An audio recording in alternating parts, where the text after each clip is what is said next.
Student जो बेरोज़गार इधर से उधर भटक रहे हैं, गली गली नुक्कड़ नुक्कड़ भटक रहे हैं, चाय की दुकान पर जाकर टाइम पास करते हैं। वैकेंसी निकल रहा है तो उसका क्वेश्चन आंसर पहले ही लीक आउट हो जा रहा है। जो स्टूडेंट दिन दिन रात रात बैठ के तैयारी कर रहे हैं, और बताइए स्टूडेंट के साथ इस तरह से हो रहा है। और जैसा कि आप जंगल राज के बारे में बता रहे हैं, तो आज क्या राज है?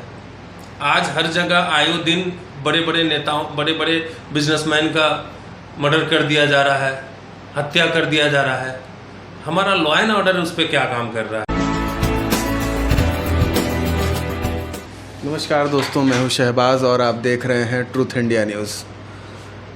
बेरोज़गारी बहुत ज़्यादा बढ़ी हुई है, लोग बहुत बेरोज़गार हैं, परेशान हैं। तो आज वैसे ही एक शख्स से बात कर रहे हैं। तबरेज़ भाई हैं हमारे पास और परेशान रहते हैं, जॉब की तलाश में रहते हैं, कंस्ट्रक्शन का भी काम करते हैं। जो काम मिल जाता है, अब चूँकि बेरोज़गारी बढ़ी हुई है, जो भी मिलता है करते हैं। तो इनसे बात करते हैं और समझने की कोशिश करते हैं क्या रियल में बेरोज़गारी है या इसको जो है विपक्ष एक मुद्दा बना रहा है। तबरेज़ भाई, बहुत बहुत धन्यवाद आपको। जी, आपका भी धन्यवाद शहबाज जी, बहुत बहुत। और सबसे पहला मेरा मुद्दा ये है बेरोज़गारी के ऊपर कि आजकल का युवा के साथ ये हो रहा है कि मतलब कि पढ़ने के बाद भी नौकरी नहीं है। नौकरी ना होने के कारण एक स्टूडेंट अच्छा कुछ करने के बाद भी रोड के किनारे ठेला लगाकर या कुछ लगाकर बेच रहा है। क्या माँ बाप ने उनको इसी उम्मीद पर पढ़ाया था और लिखाया था कि मेरा बच्चा ठेला लगाकर पकौड़ा तले और भुजिया तले? माँ बाप ने इस उम्मीद पर नहीं लगाया था। माँ बाप ने इस उम्मीद पर अपने बच्चों को पढ़ाया था कि मेरा बच्चा कुछ अच्छा नौकरी हासिल करे, कुछ अच्छा जॉब हासिल करे। जैसा कि सरकार ने वादा किया था कि इतनी नौकरी लाएंगे, तो सरकार ने अब तक वो नौकरी कहाँ चला गया? अब तक वो नौकरी दिख नहीं रहा है लोग जनता को। मुद्दा बेरोज़गारी पर है, चूँकि सरकार के ऊपर है, तो रोज़गार आना चाहिए। सरकार ये बताता है कि हमने ये कर दिया, वो कर दिया। ठीक है, आपने सब कुछ कर दिया, मगर रोज़गार कहाँ है? स्टूडेंट जो बेरोज़गार इधर से उधर भटक रहे हैं, गली गली नुक्कड़ नुक्कड़ भटक रहे हैं, चाय की दुकान पर जाकर टाइम पास करते हैं। अगर उनके पास रोज़गार होता तो सबसे पहले वो चाय की दुकान पर जाके टाइम पास नहीं करते, अपने रोज़गार की तलाश और अपने रोज़गार करते हैं। जैसा कि अगर विपक्ष अगर कह रहा है, तो विपक्ष क्या गलत कह रहा है? विपक्ष तो यही कह रहा है ना कि आप नौकरी दीजिए, रोज़गार दीजिए। अगर आप नौकरी और रोज़गार दीजिएगा तो विपक्ष क्यों कहेगा? आप तो वो कर नहीं रहे हैं, वादा पूरा नहीं कर रहे हैं, आप उन चीज़ों के ऊपर भी ध्यान नहीं रहे हैं। जो गली नुक्कड़ पे ठेला लगाता है, कभी कभी उन लोगों को भी देखते हैं कि अतिक्रमण वाले लोग आते हैं और उजाड़ के चले जाते हैं। जो मिडिल क्लास या छोटे वर्ग के लोग हैं, छोटे मतलब इसके लोग हैं, तो अपना ठेला फुटपाथ पे लगाते हैं, और उन लोगों को भी क्या होता है कि सरकार द्वारा अतिक्रमण के द्वारा उनको भी नोच खसोट दिया जाता है। जो लोग अपने ज़िंदगी का सुबह से लेकर शाम तक अपना जीना मरना करते हैं, और उनके भी रोज़गार को भी आप ख़त्म कर दे रहे हैं। सबसे पहला कि अगर जो ठेला या ऐसा कुछ भी लगा रहे हैं, तो कोई उनके लिए कोई जगह दीजिए कि अपने रोज़गार को चलाएं। तीसरी बात मेरी ये है सरकार से कि जैसा कि अभी मुद्दा ज़्यादातर लोगों को मतलब बोर्ड पर है, तो हम लोग का एक नागरिक हक है, यानी एक हिंदुस्तानी होने के नाते, बिहार के एक नागरिक होने के नाते हमारा वोट देने का हक है, मगर हमारा आज वो भी अधिकार छीना जा रहा है। जैसा कि आप देख रहे हैं कि वोट अधिकार हमारा छीना जा रहा है। अभी हमारे कुछ लोग ऐसे हैं जिनका वोटर लिस्ट से नाम काट दिया गया है, वोटर लिस्ट में उनका नाम नहीं है। कुछ लोग तो ऐसे हैं जो जीवित हैं और उनको मृत्यु घोषित कर दिया गया है। हम लोग अपने विलो से जाके मिले, जो हमारे पास में हमारा बूथ संख्या है, वहाँ पर गए तो बताया कि नहीं, ये इनका तो वोटर लिस्ट में नाम ही नहीं है।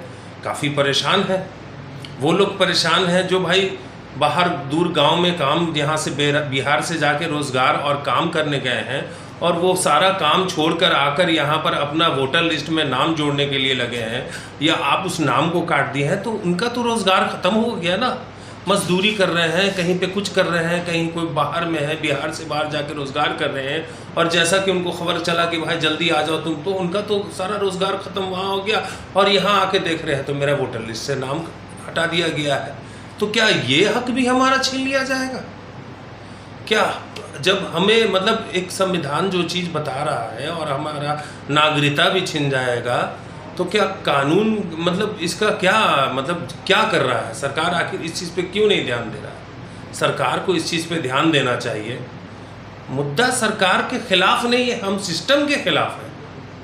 सरकार से कोई गिला या शिकवा नहीं है, गिला शिकवा हमारा सिस्टम से है। अगर सरकार उस सिस्टम को सही कर दे तो सरकार चाहे किसी का भी हो, चाहे इंडी की भी हो, चाहे कांग्रेस की सरकार हो, किसी की भी सरकार हो, अगर हमें सही रास्ते पे लेकर चले तो हमको उनसे कोई मतलब बदखिलाफ़ी या कोई उनसे नाराज़गी नहीं है, कोई गिला नहीं है उनसे। मगर जैसा कि अभी देख रहे हैं सरकार, अभी क्या हो रहा है कि किसी किसी चीज़ का मतलब देख रहे हैं कि कोई वैकेंसी निकल रहा है तो उसका क्वेश्चन आंसर पहले ही लीक आउट हो जा रहा है।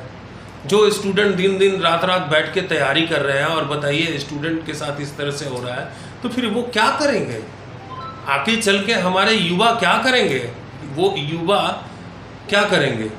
वो युवा कल के डेट में कुछ ना कुछ तो गलत ही रास्ता उठाएंगे। उसके कारण कौन है? उसका कारण कौन है? उसका वजह कौन है? सरकार है। सरकार उस चीज़ को अगर सही कर दे तो हर स्टूडेंट या हर इंसान एक सही रास्ते पर अब स्टेप वाइज स्टेप बात करते हैं। आपने 3 मुद्दा को उठाया। सबसे पहला मुद्दा बेरोज़गारी बढ़ी हुई है। दूसरा मुद्दा आपने उठाया कि वोटर लिस्ट से लोगों का नाम कट गया है। तीसरा मुद्दा आपने उठाया कि जो है तीसरा मुद्दा आपने क्या उठाया?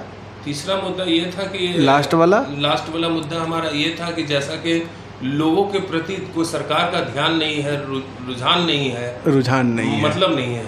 तो ये मुद्दा पेपर लीक का मुद्दा आपने तीसरा मुद्दा उठाया कि लोग इतना मेहनत से पढ़ते हैं, नौकरी की तैयारी करते हैं और पेपर लीक हो जाता है। बिहार में पेपर लीक बहुत बड़ा एक समस्या है। आने वाला टाइम में इलेक्शन है, ये बहुत बड़ा मुद्दा है। आपको कौन से नेता अच्छे लगते हैं? आपके सामने बीजेपी है, बीजेपी के गठबंधन में जेडीयू है, आपके सामने प्रशांत किशोर हैं, आपके सामने महागठबंधन है, AIMIM के असदुद्दीन ओवैसी भी हैं जो उतारेंगे अपने लोगों को। तो आपके पास क्या ऑप्शन है? आम आदमी आज के डेट में इन सारे मुद्दाओं को किन नेताओं के प्रति उनको लगता है कि कौन से नेता बिहार में आएंगे जो इन सारे मुद्दा पे काम करेंगे, जो सही सॉल्यूशन की बात अगर करें तो आपको कौन से नेता अच्छे लगते हैं? जैसा कि जो नेता सही मुद्दे पर काम कर रही है और जो सही चीज़ को दर्शा रही है और जो सही चीज़ को बता रही है, जैसा कि आप कुछ दिनों से देख रहे हैं कि राहुल गांधी सही चीज़ को दिखाया जा रहा है और उसको हमारा मीडिया सही से दिखाया नहीं जा रहा है, वो सोशल मीडिया के माध्यम से लोग उसको देख रहा है, ठीक है ना। नेतागण नेता चाहे जो भी हो, अगर जो सही दिखा रहा है तो हम उसी को फॉलो अप करेंगे, हम उसी के पीछे जाएंगे। अगर वही चीज़ अगर राहुल गांधी के अलावा नीतीश कुमार या तेजस्वी यादव अच्छा कर रहे हैं तो नीतीश कुमार भी अच्छा करें, हमारे नरेंद्र मोदी जी भी अच्छा करें। अगर वो अच्छा करेंगे तो अभी इलेक्शन का टाइम है, तो आपको राहुल गांधी में कुछ ऐसी छवि लग रही है? आपका क्या कहने का मतलब है? आपके ज़बान से हम जानना चाह रहे हैं। सबसे पहली बात कि कौन से नेता आपको लग रहे हैं? राहुल गांधी एक समझदार व्यक्ति हैं, एक सुलझे हुए व्यक्ति हैं, एक जाति को लेके चलते हैं, सभी को लेके चलते हैं और सबके साथ मिलजुल कर बैठते हैं, खाते हैं, पीते हैं और सबकी दुख और परेशानियों को समझते हैं। ऐसा कोई भी जगह नहीं होगा कि वो नहीं गए। वो कभी मन करता है तो वो खेती में चले जाते हैं, खेती करने लगते हैं। वो कभी मन करता है तो मोची के दुकान में बैठ जाते हैं। तो वो सबकी परेशानी को स्टेप बाय स्टेप समझने की कोशिश करते हैं। अब जो व्यक्ति हर चीज़ की परेशानी को समझ रहा है और देख रहा है, समझ रहा है, तो हम तो उसी को अच्छा मानेंगे ना। जो मेरे नज़र के सामने सही दिख रहा है तो हम तो उसी को सही मानेंगे, और जो नज़र के सामने सही नहीं दिख रहा है तो हम उसको कैसे अच्छा मान लें? ठीक है, आप बहुत अच्छा कर रहे हैं, मगर दिखना भी तो चाहिए। वो दिख कहाँ आ रहा है? जो हमें दिख रहा है, राहुल गांधी लोगों को जोड़ने का काम कर रहे हैं। जैसा कि जाति जनगणना पे राहुल जी ने इस चीज़ को आवाज़ उठाया, तो आप उन्होंने बिल्कुल सही किया। जाति जनगणना होना चाहिए, बिल्कुल होना चाहिए। आखिर लोगों जिसकी जितनी हिस्सेदारी उसकी उतनी भागीदारी। जी बिल्कुल, जी बिल्कुल। सबसे तो आपके हिसाब से राहुल गांधी आपको अभी सही लग रहे हैं, लेकिन सरकार के लोगों का ये कहना है कि राहुल गांधी तो चूँकि मतलब कि जो है एक बड़े सोना का चम्मच लेकर के पैदा हुए, लोग ऐसा आरोप लगाते हैं। तेजस्वी यादव सोना का चम्मच लेकर के पैदा हुए हैं, वो गरीबों का दर्द क्या समझेंगे। दूसरी चीज़ कि राहुल गांधी जिनके साथ हैं महागठबंधन में, लालू यादव का नाम सबसे ज़्यादा आता है। तो जैसे ही लालू यादव का नाम आता है, जंगल राज की बातें उठने लगती हैं। तो क्या जंगल राज आपका जितना उम्र है और पटना के आप रहने वाले हैं, तो जंगल राज और अभी का नीतीश राज अच्छा लगता है? अच्छा ठीक है, आपका कहना है शहबाज जी ये, मगर हम आपसे ये पूछना चाहते हैं कि जैसा कि आप बोलते हैं कि जंगल राज, ठीक है, वक्त बदलते के साथ हर कुछ बदलता है। दरख्त जब छोटा होता है तो बड़ा भी होता है, और ज़रूरी नहीं कि सारे पेड़ में फल ही हो। कुछ पेड़ ऐसे भी होते हैं कि जो सूखे होते हैं, कुछ पेड़ ऐसे भी होते हैं जो सूखे होते हैं। और जैसा कि आप जंगल राज के बारे में बता रहे हैं, तो आज क्या राज है? आज हर जगह आयो दिन बड़े बड़े नेताओं, बड़े बड़े बिजनेसमैन का मर्डर कर दिया जा रहा है, हत्या कर दिया जा रहा है। हमारा लॉ एंड ऑर्डर उस पर क्या काम कर रहा है? क्या इसको हम जंगल राज नहीं कहेंगे? ये कौन सा राज है? आप कहते हैं दारू बंद कर दिया है, खुलेआम दारू बिक रहा है। जिस दिन आपको जितने को दारू की ज़रूरत हो, शराब की ज़रूरत हो, कुछ नहीं, एक फ़ोन करते हैं और दारू घर चला आता है। मतलब होम डिलीवरी आप काम करवा रहे हैं, होम डिलीवरी का काम हो रहा है। लोग जो एक स्टूडेंट युवा है वो मतलब गलत रास्ता चुन के दारू बेचने का काम कर रहा है, तो वो क्या करेगा? कल की डेट में एक अच्छा अफसर अधिकारी ना बन के वो कल की डेट अपराधी तो बनेगा ना। कुछ सिस्टम ऐसा लाइए जो सरकार उस चीज़ पे पूरे तरीके से उसको ख़त्म करे। आप कहते हैं दारू बंद है, कहाँ दारू बंद है? आयो दिन दारू पकड़ा जा रहा है, आयो दिन दारू में छापा मारा जा रहा है, लोग पकड़े जा रहे हैं और दारू बेचा है। और फिर उसके बाद भी कुछ ऐसा कानून लाइए जिस पे दारू एकदम ख़त्म हो जाए। हम सिस्टम के खिलाफ नहीं, हम उस चीज़ के खिलाफ में जो गलत हो रहा है। समाज में जो गलत होता है, समाज में वो चीज़ नहीं होना चाहिए। जैसा कि आप बोल रहे हैं जंगल राज, जंगल राज आज भी जंगल राज है। आज क्या जंगल राज नहीं है क्या? आज खुलेआम किसी को मतलब मारा जा रहा है, वो जंगल राज नहीं है, तो इसको क्या कहेंगे? आप इसको जंगल राज नहीं कहेंगे क्या है? ये भी तो एक जंगल राज है ना। जंगल राज का मतलब ये होता है जो आप पहले कह रहे थे कि जंगल राज, आज भी वही है। ठीक है, आपने डेवलपमेंट किया है, पटना को बहुत आगे लेके गए हैं, और पटना बहुत, आज के डेट में लोग पटना को पसंद करना देखते हैं, अच्छी नज़र से देखते हैं। सब कुछ यहाँ का चेंज हो चुका है, हर कुछ बदल गया है। मगर सब कुछ होने के बावजूद भी यहाँ पे एक आम नागरिक, एक आम व्यक्ति, एक बड़ा बिजनेसमैन खुल के बिजनेस नहीं कर पा रहा है। चूँकि जान रहा है कि मैं बिजनेस करूँगा तो कोई ना कोई मेरे ऊपर दबाव आ जाएगा, कोई ना कोई कॉल आ जाएगा, किसी का फ़ोन आ जाएगा। वो भी तो समय आपने देखा होगा ना लालू यादव का। आप आज रियल एस्टेट के बिज़नेस में हैं, कंस्ट्रक्शन का काम कर रहे हैं, जो भी थोड़ा बहुत काम करते हैं। पहले लोगों के पास पैसा रहता था और पैसा छुपाने के लिए वो कार नहीं खरीदते थे, अच्छी बाइक से नहीं चलते थे। नहीं, वो जो है ऑटो रिज़र्व करके सड़े से ऑटो पे बैठ के आते थे कि कहीं कोई जो है किसी के नज़र में नहीं आ जाए और कल होकर के कोई फ़ोन ना कर दे कि सर इतना चाहिए। तो वो कैसा माहौल, उस माहौल में क्या चेंजिंग है? और नीतीश कुमार भी तो इस बात को हमेशा बोलते हैं, हमारे मुख्यमंत्री, कि 7 बजे पहले आप लोग निकलते थे, आज 10 बजे, 11 बजे, 12 बजे रात में भी कहीं पे भी चले जाते हैं। तो अगर कोई क्राइम है तो क्राइम कंट्रोल भी तो हो रहा है। जब बिल्कुल क्राइम कंट्रोल हो रहा है, उस पर कोई दिक्कत ये नहीं है, क्राइम कंट्रोल, बट क्राइम को रोकने की भी कोशिश की जा रही, करनी चाहिए। क्राइम कंट्रोल, आप कह रहे हैं कि लोग टेम्पो रिजर्व के चक्कर, बेरोजगारी को आप मुद्दा बना रहे हैं। आप तो उस वक्त भी लोगों के पास गाड़ी हुआ करती थी और उस वक्त भी लोग गाड़ी से घुमा करते कितनी कम गाड़ी यहाँ हुआ करती थी। आज जो है आप ट्रैफिक में देख सकते हैं। देखा जाए आबादी आज 20 साल के अंदर में आबादी पटना में लगभग 3 गुना बढ़ गया है। पहले आबादी ही क्या था पटना में सर? पहले क्या आबादी था पटना में? आबादी नहीं था। आज की डेट में पटना में आबादी हो गया, आबादी हो गया। पहले आप कहते कि बहुत ज़्यादा क्राइम हुआ करता था, टेम्पू पे लोग जाया नहीं करते थे। आज भी होता है सर, आज भी कोई टेम्पू रिजर्व करके जाता है, दीदारगंज चेक पोस्ट के पास टेम्पू वाला उसको ले जाता है और ले जाने के बाद उसको लूट लेता है।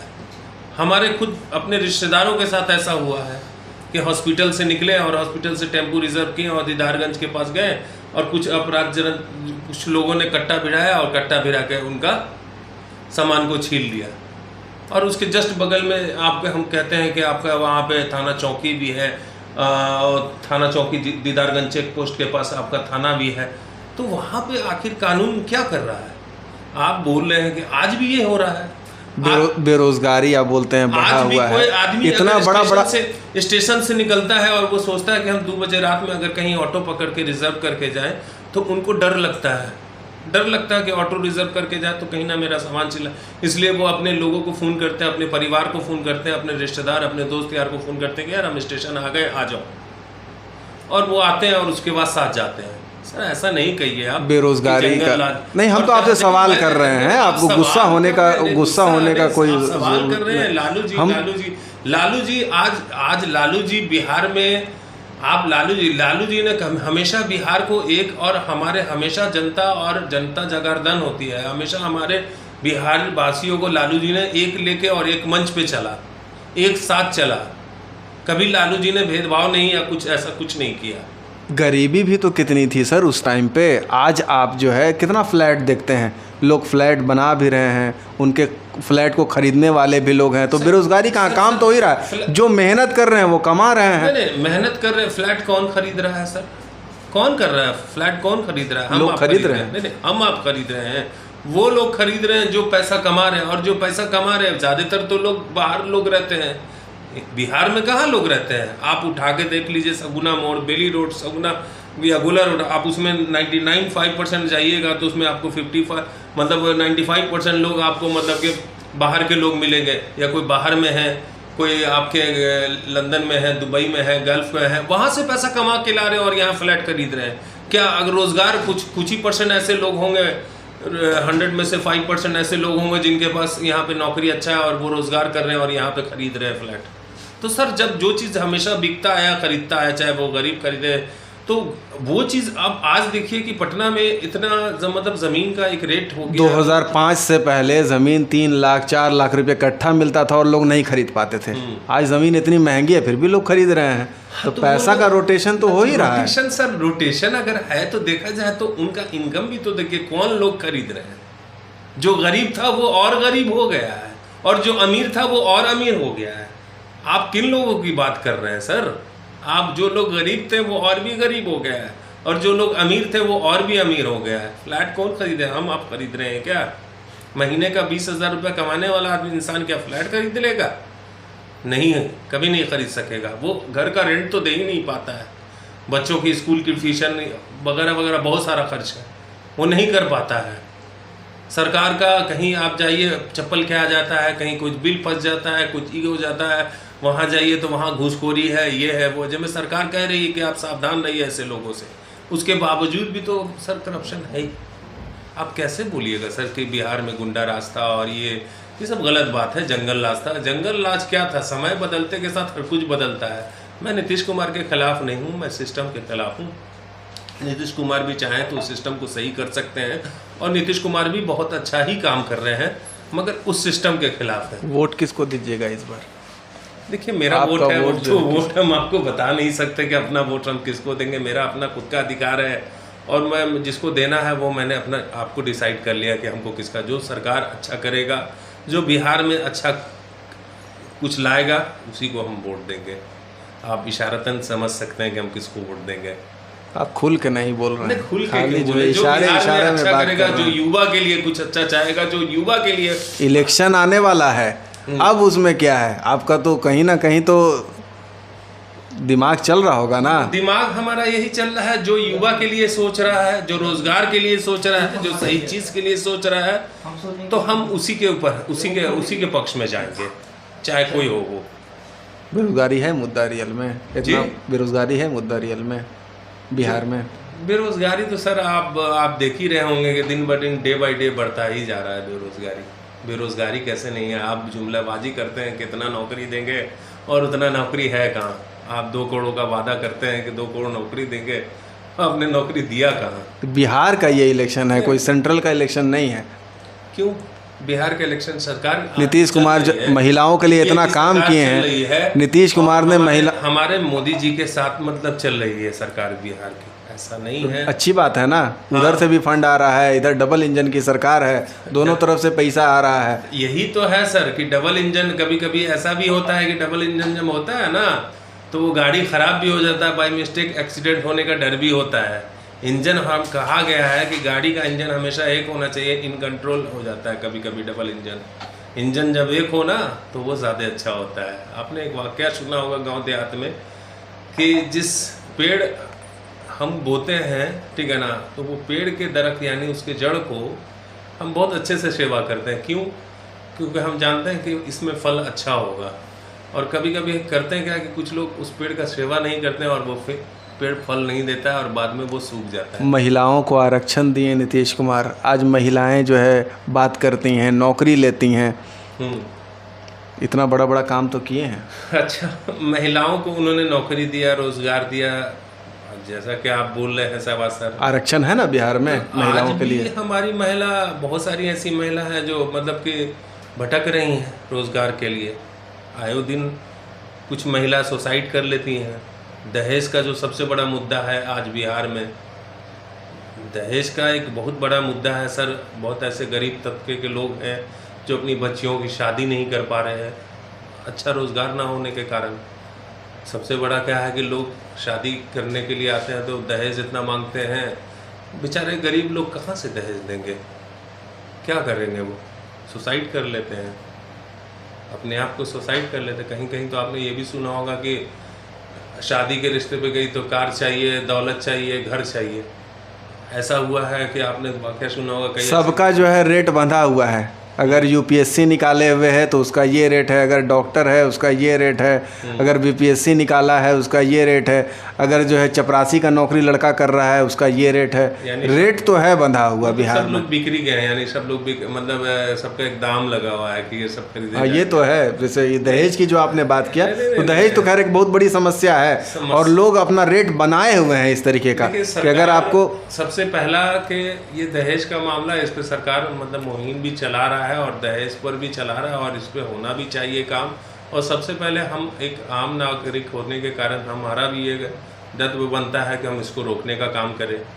अगर हम सब कुछ सरकार पे भी नहीं छोड़ दिया जाए, खुद भी किया जाए, मगर जहाँ तक सरकार अगर इसको सुधार करे तो ज़्यादा अच्छा है। जहाँ तक सरकार इसको सुधारे। सरकार की सबसे बड़ी कमी, अगर हम 3 सबसे बड़ी कमी अगर आपसे जानना चाहें कि अगर 3 सबसे बड़ी कमी बिहार में क्या है जिस पे वर्क होना चाहिए और अभी तक नहीं हुआ, तो ये सरकार की सबसे बड़ी कमी है, वो आपके हिसाब से 3 सबसे बड़ी कमी क्या है? पहला हमारा सबसे बड़ा कमी ये लगता है कि सरकार का जो सबसे बड़ा है कि आज की डेट में बिहार में कोई कल कारखाना फैक्ट्री बड़ा नहीं है, जिसकी वजह से रोज़गार नहीं है लोगों के पास।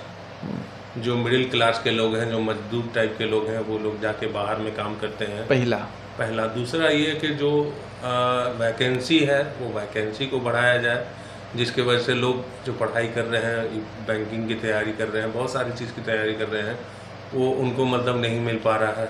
और तीसरा कि सर हमारा बिजनेस जो है आज के डेट में बिहार का बहुत ठप है, जिससे बहुत सारे दुकानदार मतलब उनका बिजनेस ठप हो चुका है। सरकार की 3 पॉजिटिव काम जो आपको लगता है कि सरकार इस फील्ड में बहुत अच्छा काम कर रही है, वो अगर है तो वो बताइए। सरकार की एक सबसे बढ़िया काम जो हमारे बिहार में हुआ है और जो दिख रहा है, वो सबसे पहला काम है रोड और फ्लाईओवर।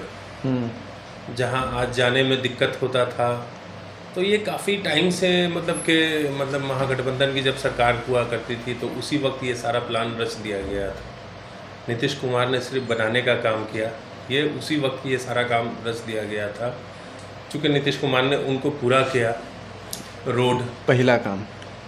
दूसरा के जैसा कि दूसरा कनेक्टिंग, लोगों को आने जाने में दिक्कत ना हो उस तरह से बस का रास्ता, जैसा कि पटना में जितनी बस सवारियां नहीं चलती थी, आज की डेट में पटना बस चल रही है। एक महिलाओं के लिए बस, स्पेशल बस निकाला गया, सरकार की ये नीति भी अच्छी है, जो इससे महिलाओं को एक अच्छा फील होता है, उनका कुछ खर्च बचता है। तीसरा ये कि मतलब कि सरकार की नीति जो जैसे कि एक नागरिक को जैसा कि राशन देने का या कुछ देने का काम किया जा रहा है सरकार का। कुछ बिजली जो 125 यूनिट फ्री मिली, सर बिजली 125 यूनिट अगर मिली है तो इतना दिन से आप क्या कर रहे थे? इलेक्शन का टाइम आया, आपने 125 यूनिट को घटा दिया, 125 यूनिट लोगों को बांट दिया। ये काम तो आप पहले से भी कर सकते थे। आज करना आपके लिए मतलब लोगों के अंदर एक जाहिर हो रहा है कि इलेक्शन का वक्त है तो आप कर रहे हैं। ये काम अगर आप पहले से करते तो लोग समझते हैं। हर आदमी ये इस चीज़ को अच्छे से जान रहा है कि इलेक्शन का जब वक्त आता है तो लोग जब टूटी फूटी रास्ता होता है तो उसको इलेक्शन के ही समय बनाना शुरू करते हैं। आखिर 5 साल मतलब आपका होता है समय, तो मतलब उसी टाइम में क्यों इसको बनाना शुरू करते हैं? आप बाकी 4 साल आप सोए रहते हैं क्या? 4 साल ये थे तबरेज़ भाई थे और आपने इनको सुना। आपको ये वीडियो हमारी कैसी लगी आप हमें कमेंट करके ज़रूर बताइए। और हमने जो ये मुहिम चालू की है कि अब ट्रूथ इंडिया न्यूज़ पे आपको अलग अलग लोगों से अलग अलग टॉपिक पे, चूँकि बिहार में इलेक्शन का भी माहौल चल रहा है, तो हर तरह का वीडियो आपको ला करके प्रोवाइड करवाएं। आपको ये वीडियो हमारी कैसी लगी आप हमें कमेंट करके ज़रूर बताइए। और अगर फेसबुक पे देख रहे हैं हमारे चैनल को तो लाइक कर दीजिए, फॉलो ज़रूर कर लीजिए। और अगर यूट्यूब पे देख रहे हैं तो हमारे चैनल को सब्सक्राइब करके शेयर ज़रूर कर दिया कीजिए और बेल आइकॉन ज़रूर दबा लीजिए।